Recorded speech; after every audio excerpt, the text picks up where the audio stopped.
Salut à tous, c'est Pong de la chaîne, bienvenue sur cette vidéo pour continuer à travailler un petit peu sur le dialogue interne, sur la sémantique intérieure et pour un petit peu compléter ce qu'on a pu déjà voir hier sur le sujet. Alors comme je vous ai dit, il faut vraiment prendre ce principe de travailler sur votre sémantique intérieure pour la rendre plus positive, plus lumineuse, plus agréable, moins dans l'autoflagellation, dans la douleur ou dans le manque de respect de vous-même. Et il faut voir ça comme un apprentissage d'une langue. Si vous avez cette idée en tête, vous allez déjà être plus patient, à moins que vous appreniez les langues très vite, ce qui va être très bien pour vous. Il faut vraiment redéfinir les mots et les termes. Ça va paraître un peu étrange au départ, parce que vous vous dites, bah attends, depuis que je suis gamin, le mot bien il veut dire ça, le mot mal il veut dire ça, réussite veut dire ça, succès veut dire ça, échec veut dire ça, etc. Donc vous avez logiquement une sémantique qui vous semble cohérente et juste. Là, dans ce que je vais vous demander, c'est vraiment de vous observer sur une journée ou deux par rapport à votre dialogue interne et de prendre en compte les mots que vous utilisez le plus. Que ce soit en plus ou que ce soit en moins. C'est-à-dire les positifs ou les négatifs, pour que vous puissiez petit à petit voir ce que vous mettez vous-même derrière ces mots-là. Et là, je vais vous demander de poser davantage de temps sur les mots positifs que vous utilisez. Parce que très souvent, un mot a une histoire. En gros, un mot est un ancrage pour vous et va réactiver des choses à l'intérieur de vous. À partir du moment où vous choisissez, ou vous sélectionnez consciemment ou inconsciemment ces mots-là, c'est que derrière, vous souhaitez mettre en avant un concept qui vous est propre, qui n'est pas forcément le concept de quelqu'un d'autre. C'est pour ça que quand on est, par exemple, dans des notions de PNL ou d'hypnose conversationnelle, on fait très attention à la sémantique utilisée et très souvent on préfère utiliser la sémantique de notre partenaire parce que nous, si on utilise la nôtre, il y a des codes, il y a des règles, il y a une histoire qui n'est pas forcément la même que pour notre partenaire. Donc, on peut ne pas orienter la conversation telle qu'on aimerait l'orienter. Pour vous-même, c'est la même chose. Il y a un certain temps à prendre, il y a une certaine prise de conscience à avoir sur les mots que vous utilisez. Est-ce que les mots que vous utilisez sont des mots qui vous appartiennent ou est-ce que c'est des mots qui appartiennent à la société, à vos parents, à votre éducation, à l'ensemble, on va dire, du système qui vous entoure, ou est-ce que ces mots-là sont devenus des mots propres, des mots qui ont une saveur et une valeur personnelle?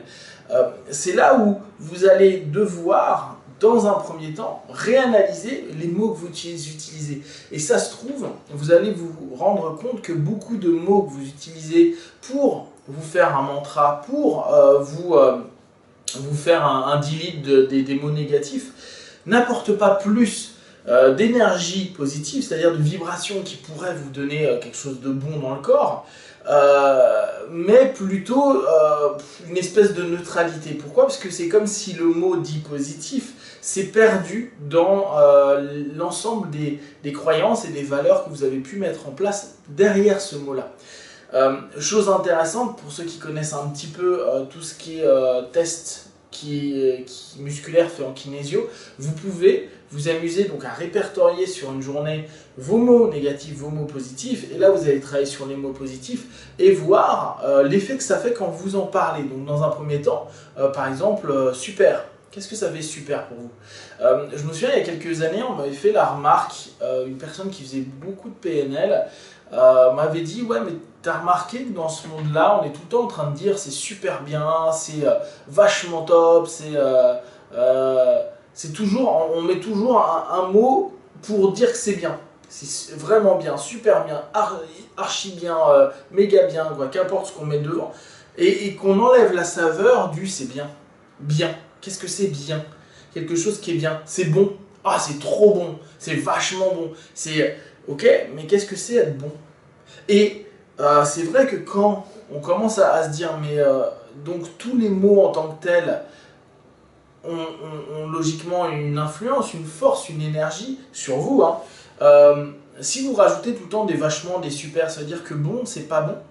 Quand vous allez chez un ami et qu'il vous fait un repas, observez les choses qu'on dit, ah, c'est vraiment bon, c'est super bon ce que tu as fait. Mais si on disait simplement c'est bon, c'est vraiment bon. Quoi. Vous avez vu, instinctivement, je dis c'est vraiment bon, c'est bon, point. On aurait peut-être l'impression de se dire, waouh, la personne va penser que c'est pas tellement bon. Et vous allez vous rendre compte que donc les mots bon,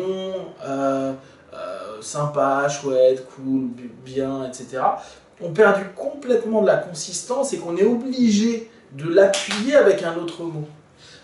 Et dans votre sémantique intérieure, ça va aussi montrer que, ah ouais, mais en réalité, c'est pas je me sens de mieux en mieux, ou aujourd'hui je suis bien, ou je suis bien, je sens ce bien-être, c'est je suis vraiment bien, je suis super bien, je suis hyper bien. Et ouais, mais derrière, c'est quoi qui a de l'impact? C'est le hyper, le vraiment, le super, ou tout simplement le bien? Et ça va être à reprendre petit à petit dans votre sémantique tous ces mots-là et réétudier leur histoire. Donc ça va demander un temps que vous pouvez prendre sur les semaines, les mois et les années, hein, mais vous amuser au fur et à mesure que vous réécoutez votre dialogue interne à reprendre les mots et à leur redonner pour vous la place qui est juste. Et cette place juste, ça va être à vous de rechercher ce que ça signifie pour vous et l'impact que ça fait. Et seconde chose, vous allez pouvoir vous rendre compte que avec un test, donc le test, si vous le connaissez, bah, faites-le. Amusez-vous à voir ce que ça fait sur les mots positifs que vous utilisez. Et peut-être que vous allez être étonné que certains mots dits positifs, en tout cas socialement positifs, pour vous, ne l'est pas.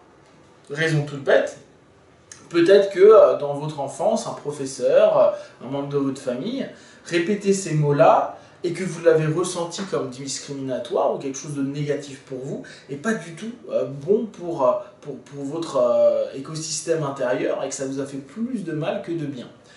Dès que vous aurez déjà fait tout un mapping, une cartographie de ces mots positifs, des mots qui vraiment vous touchent, quand vous allez vous corriger dans votre dialogue intérieur, vous allez pouvoir simplement vous permettre de corriger avec le mot qui vous convient à vous et qui va vous permettre de vraiment changer votre état intérieur, parfois avec l'utilisation du mot juste à un moment T. Pensez bien à ça, ça va vous permettre petit à petit de recréer des choses à l'intérieur de vous. Ça demande, là c'est une étape qui est beaucoup plus longue que celle que je vous ai proposée hier et qui a de l'intérêt parce que vous allez vous rendre compte qu'on utilise énormément de mots de manière complètement fausse ou en tout cas qui ne nous parlent pas nécessairement comme il faut ou comme il faudrait et que derrière on les a utilisés par habitude et non pas par feeling positif pour nous-mêmes. Si vous avez des questions comme d'habitude, vous envoyez un petit mail ou des commentaires sur Facebook ou YouTube. J'y répondrai le plus rapidement possible. Sinon, pensez bien, toujours continuez votre petit travail dans la journée, faites-le par phase. S'il y a des moments où vous trouvez que c'est trop dur, trop long de faire toute la journée, pas grave, faites-le sur 20 minutes, 10 minutes, 5 minutes. Et petit à petit, vous allez prendre du temps. Faites et prenez ce qui est bon pour vous, retirez ce qui n'est pas, devenez qui vous êtes petit à petit pour vous et pour les gens que vous aimez. Prenez soin de vous, be one, ciao ciao.